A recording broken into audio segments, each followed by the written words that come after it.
The Northeast Congress Co-Ordination Committee (Neccc) convened a crucial meeting at Queen's Hotel, Jorabat today, where representatives from various northeastern states gathered to discuss and strategize for the upcoming political challenges. Shillong MP and MPCC President Vincent H. Pala expressed the committee's strong desire to prioritize the concerns of farmers. He stated that multiple suggestions were put forth during the session and MPCC is keen on including farmer welfare as a significant issue in the party's manifesto.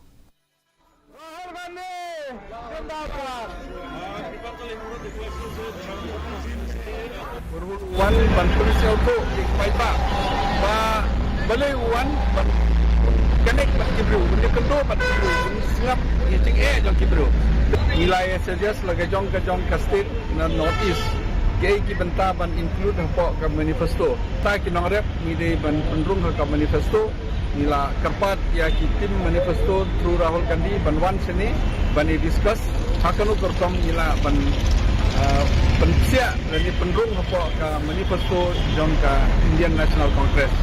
Kata kami bat kiwai ki benta badai bat ke Manipur la discuss tentang ke badai bat Manipur bat ngatrai in sapa ke tim se Manipur nang ba ke Northeast Congress Committee.